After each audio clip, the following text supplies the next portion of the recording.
Vamos a orar. Pai querido, mais uma vez suplicamos a Tua presença, a Tua direção e a iluminação do Teu Santo Espírito. Ajuda-nos a entender a Tua palavra, em nome de Jesus. Amém. Amém. Vamos a estudar hoje um assunto um tanto quanto desconhecido pelo mundo cristão, porque se você pergunta a qualquer cristão lá na rua se existe um santuário nos céus, vai abrir os olhos com admiração e perguntar: o quê? Santuário lá nos céus? Porque todo mundo sabe que Israel nesta terra tinha um santuário, mas que existisse um santuário lá nos céus vai parecer novidade para muita gente.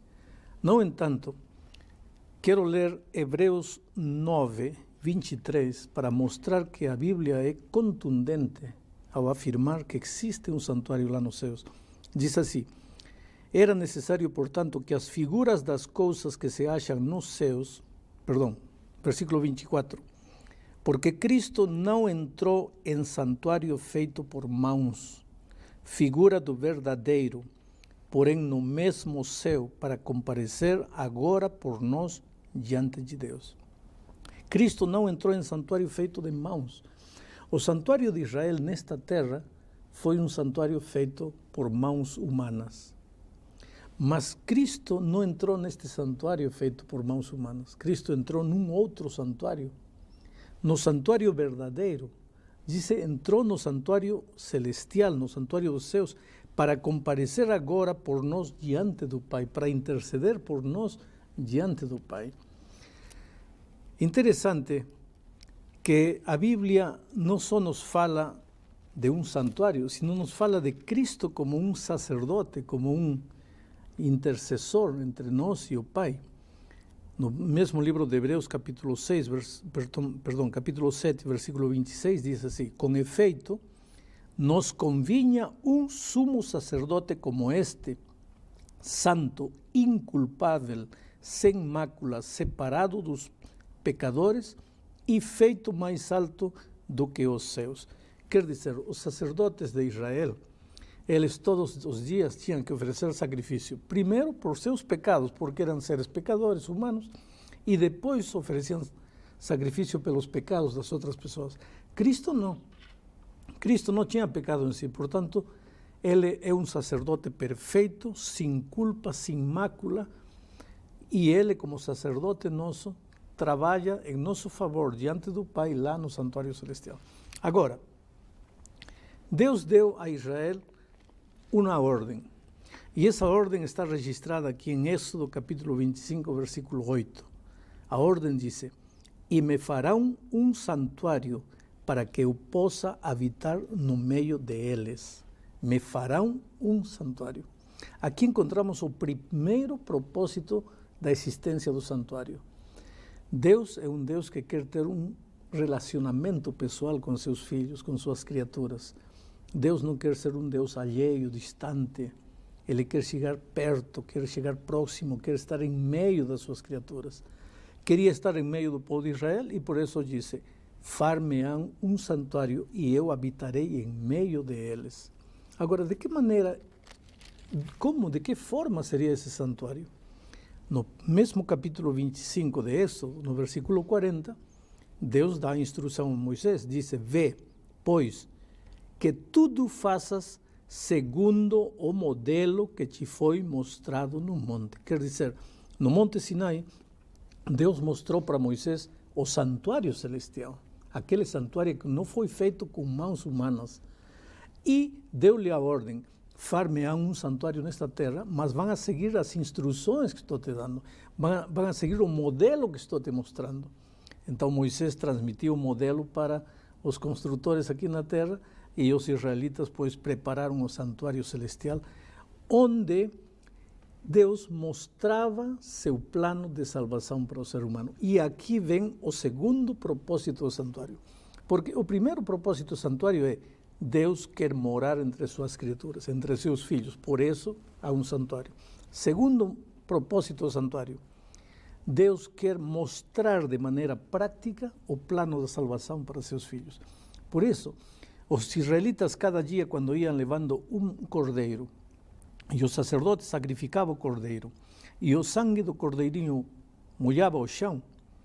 O israelita tinha que ter em mente que a sua salvação não dependia desse cordeiro, mas que esse cordeiro simbolizava o cordeiro de Deus que um dia seria sacrificado na cruz do Calvário. Seu sangue seria derramado na cruz do Calvário. Por que sangue?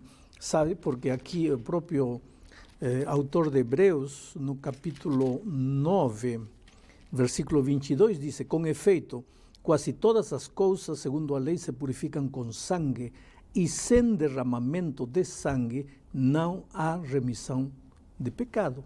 Então, para haver perdão, para haver remissão de pecado, tinha que derramar-se sangue. Mas para que o israelita entendesse que o preço de seu pecado era o derramamento de sangue, eles tinham que sacrificar um cordeirinho. Mas esse cordeirinho era apenas um símbolo do verdadeiro Cordeiro de Deus que um dia derramaria seu sangue. Então, todo o plano de salvação está ilustrado no santuário, nos móveis, na mesa, nos pães, nos candelabros. Tudo tem de alguma coisa que ver com a explicação do plano do santuário que Deus quer que nós, como seres humanos, o plano de salvação, que Ele quer que nós entendamos. Pastor, a sua explicação foi bem clara a respeito da história, do porquê do santuário ali do povo de Israel, que é a história, passado. E também ficou bem claro aí em Hebreus que tem um santuário no céu. Agora então vem a minha inquietação. Mas para quê? Por que um santuário no céu? Quando Deus pediu a Israel que construísse um santuário nesta terra, disse: me farão um santuário e eu habitarei. O primeiro propósito, enfatizei na introdução, que Deus quer morar entre seus filhos. Agora, tem uma coisa interessante, está registrada aqui no primeiro livro dos Reis, capítulo 8, versículo 26, quando Salomão está dedicando o templo que construiu para Deus. Ele diz assim: agora, pois, ó Deus de Israel, cumpra-se a tua palavra que disseste a teu servo Davi, meu pai. E o versículo 27 diz: mas de fato habitaria Deus na terra, eis que os céus e até o céu dos céus não te podem conter, quanto menos esta casa que eu edifiquei. Quer dizer, o que Salomão está dizendo aqui é interessante. Veja, Deus não está limitado nem pelo tempo nem pelo espaço, está por cima de tudo isso. Deus é espiritual e eterno. Já a criatura, os seres humanos, os anjos, estamos limitados pelo tempo e pelo espaço, porque somos finitos e somos terrenos carnais. Estamos limitados, aprisionados pelo tempo e pelo espaço. Agora, o que mais Deus quer é se relacionar com seus filhos, se comunicar com seus filhos, manter comunhão com seus filhos. Como um Deus que não está limitado pelo tempo e pelo espaço pode entrar em contato com uma criatura limitada pelo tempo e pelo espaço? Esse ponto de convergência em que Deus sai do tempo sai de fora da dimensão do tempo e do espaço e entra no tempo e no espaço do homem, esse é o santuário. Quer dizer, se você me pergunta por que um santuário nos céus, eu te diria pelos dois motivos do santuário na terra. Primeiro, porque Deus quer habitar entre as criaturas, quer chegar perto das criaturas, e em segundo lugar, porque através do santuário Deus queria ensinar aos seres humanos o plano de salvação. Pastor, mas eu entendi mais ou menos a sua explicação, mas veja bem, deu para entender o motivo da existência do santuário aqui na terra e o santuário celestial como um motivo pelo qual Deus quer estar próximo da sua criatura, não é? Mas, além disso, o que acontece nesse santuário celestial? O que é feito lá? Bom, o tema é vasto.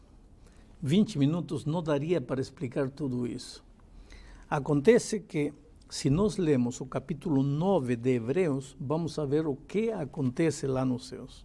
Vejam, por exemplo, eu leio aqui o versículo 11 e 12, diz assim: quando, porém, veio Cristo como sumo sacerdote dos bens já realizados mediante o maior e mais perfeito tabernáculo, não feito de mãos, quer dizer, não desta criação, está falando de Cristo como sacerdote lá no santuário celestial, não por meio de sangue de bodes e de becerros, mas pelo seu próprio sangue, entrou no Santo dos Santos uma vez por todas, tendo obtido eterna redenção. Quer dizer, nesta terra, o sacerdote, todos os dias, com sangue de cordeiros, com sangue de animais, quando o israelita ia, confessava seus pecados eram transferidos a esse cordeirinho, que era símbolo de Cristo. Cristo é o que paga o preço de nossos pecados. O sangue era derramado, depois o sacerdote aspergia esse sangue no lugar santíssimo. E uma vez por ano, como veremos no tema do estudo do juízo, o sumo sacerdote entrava no lugar santíssimo para purificar o lugar santíssimo. Bom, tudo isso é reflexo do que acontece nos céus. Quando nós perdoamos, quando nós confessamos nossos pecados a Deus, Ele nos perdoa. Porém, nossos pecados estão nos registros celestiais.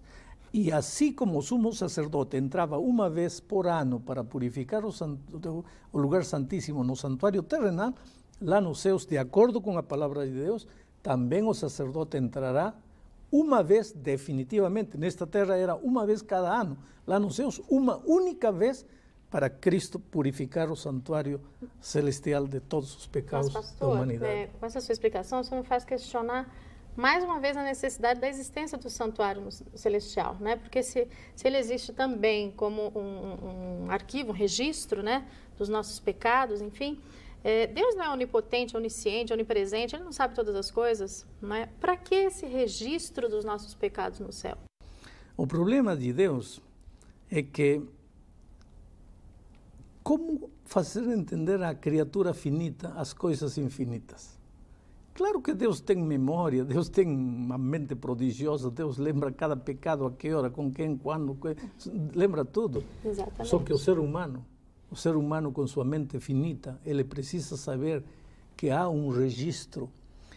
No livro de Daniel encontramos que se abrem os livros para começar o julgamento. Quando você pensa em livros, aí imediatamente pensa, há um registro. O que Deus quer é que você saiba que seus pecados não foram esquecidos, foram perdoados, mas o registro de seus pecados existem. É isso. Não que Deus precise de livros, de papel, ou de couro, ou de madeira para anotar, porque vai esquecer, não. Deus está querendo explicar, está querendo adaptar sua sabedoria humana, sua sabedoria divina, seus conceitos divinos, à compreensão frágil, pequena do ser humano. Pastor, vamos ver se eu estou entendendo. Quando o senhor fala em purificar, significa então que está sujo. Tem uma palavra. O que é que suja o santuário? O que suja a vida? O pecado. O pecado. Por que o lugar santíssimo no santuário celestial está sujo? Porque os pecados do ser humano foram transferidos para aí. No momento em que você confessa seu pecado, você está perdoado. Mas o teu pecado está registrado nos céus. E quando Cristo vai aos céus, e Ele agora é teu advogado, teu intercessor, Ele intercede por você diante do Pai e diz assim, Pai, o mar pecou, o mar fez isto, o mar fez aquilo, está registrado aqui, está tudo escrito. Ele merece morrer, mas Ele crê em mim. E porque Ele crê em mim agora, tudo isto fica perdoado. Porque eu morri por Ele e Ele aceitou meu sacrifício. Tá bom, mas a Bíblia não fala alguma coisa na relação de, bom, eu peço perdão dos meus pecados são jogados no fundo do mar, como se fosse assim, esqueceu, acabou e de repente meu pecado está lá no céu. Então, não parece contraditório essa... Não, porque a tua missão termina aqui na terra, a missão de Cristo está lá nos céus. A tua missão aqui, teu trabalho é reconhecer que você é um pecador, arrepender-se e pedir perdão. Agora, deixa o trabalho de Deus lá no céu. Por que você vai querer fazer o trabalho de Deus lá? Você não pode interceder por você lá. Quem tem que interceder por você lá é Cristo. Você aqui tem que reconhecer, tem que pedir perdão e ter a certeza de que Cristo te perdoou porque morreu na cruz. Cristo já fez tudo por você na cruz do Calvário. Mas agora você precisa aceitar esse sacrifício de Cristo. Aqui em 2 aos Coríntios, capítulo 5, versículos 19 e 20, há um texto interessante, diz, a saber que Deus estava em Cristo reconciliando consigo o mundo. Deus em Cristo reconciliando consigo o mundo. Deus se reconcilia com o mundo.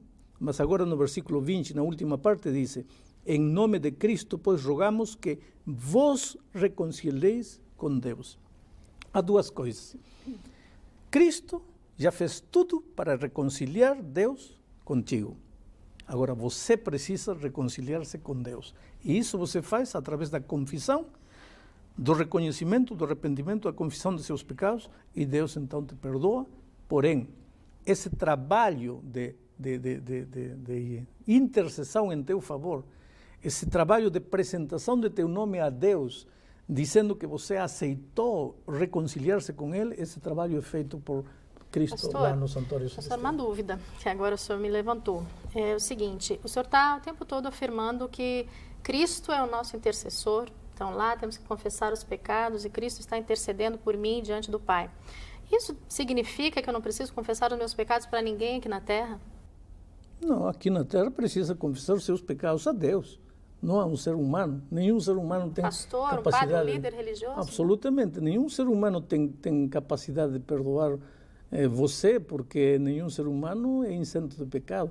A Bíblia diz que todos pecamos e estamos destituídos da graça de Deus, da glória de Deus. Não há pecador nem sequer um, não há justo nem sequer um. Todos nascemos em pecado fomos concebidos. Portanto, como eu posso te perdoar, ou posso te liberar dos teus pecados? Você tem que confessar a Deus, é Ele que te perdoa. E é Jesus que intercede por você lá no reino dos céus. Paulo, escrevendo a Timóteo, disse que só temos um intercessor entre Deus e os homens, é Jesus Cristo, homem, não nenhum ser humano. Agora, pastor, eu confesso meus pecados, né? E Jesus está intercedendo por mim. E agora o meu pecado maculou o santuário, ele está sujo. E quando que esse santuário do céu, então, ele será purificado? Esse é o tema que vamos estudar na lição quando estudemos o tema do juízo. Assim como o sacerdote nesta terra entrava uma vez por ano para purificar o lugar santíssimo do santuário desta terra, levando sangue de animais, é necessário que lá nos céus, uma única vez, o Senhor Jesus Cristo entre no santuário para purificar o santuário. Aqui está escrito, eu vou te ler isso, veja. É necessário, portanto, que as figuras das coisas que se acham nos céus se purificassem. É decir, quem disse que tem que se purificar lá nos céus? Não sou eu.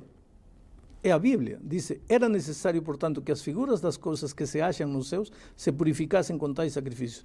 Mas as próprias coisas celestiais devem ser purificadas com sacrifício a eles superiores. Que sacrifício? O sangue maravilhoso de Cristo.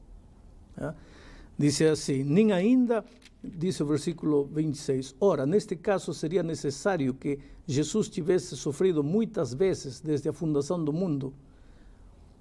Agora, porém, ao se cumprirem os tempos, se manifestou uma única vez por todas para aniquilar pelo sacrifício de si mesmo o pecado de todos nós. Está claro que Cristo entrará no santuário celestial para interceder definitivamente por nós e apagar nossos pecados. Pastor, mais uma dúvida. Com relação a hoje, o dia de hoje, né? No passado, Deus, então, pediu que o seu povo tivesse um santuário semelhante ao santuário celestial. Por que hoje a gente não precisa também preservar esse tipo de simbolismo? Porque o povo de Israel precisava de um santuário nesta terra, de sacrifícios, de cerimônias, tudo, porque tudo isto simbolizava o Cristo que ia vir. Mas Cristo, para Israel, Cristo ia vir. Para nós, a vinda primeira de Cristo já é um fato histórico. Cristo já veio, já é uma realidade. Portanto, se o Israel estava fazendo tudo isto como sombra daquilo que viria, hoje já veio a realidade, já não precisamos da sombra, já temos a realidade, Cristo no santuário celestial. Já não necessitamos de um sacerdote no santuário da terra, não precisamos cerimonial, só precisamos de um templo para louvar e adorar a Deus. Estamos chegando ao fim deste estudo. Querido, o santuário é a maior prova de que Deus te ama. Cada vez que você se sente triste, carregado de pecado, culpado, vai ao santuário. Quer dizer, pensa no santuário, pensa no que Jesus está fazendo por você no santuário. pensa nele como teu advogado, intercedendo por você diante do Pai, dizendo: eu sei que meu filho errou, eu sei que meu filho pecou, mas ele crê em mim, acredita em mim, e eu entreguei minha vida por ele. E olha, quando você fizer isso, vai sentir uma paz enorme no coração. Que Deus te abençoe ricamente.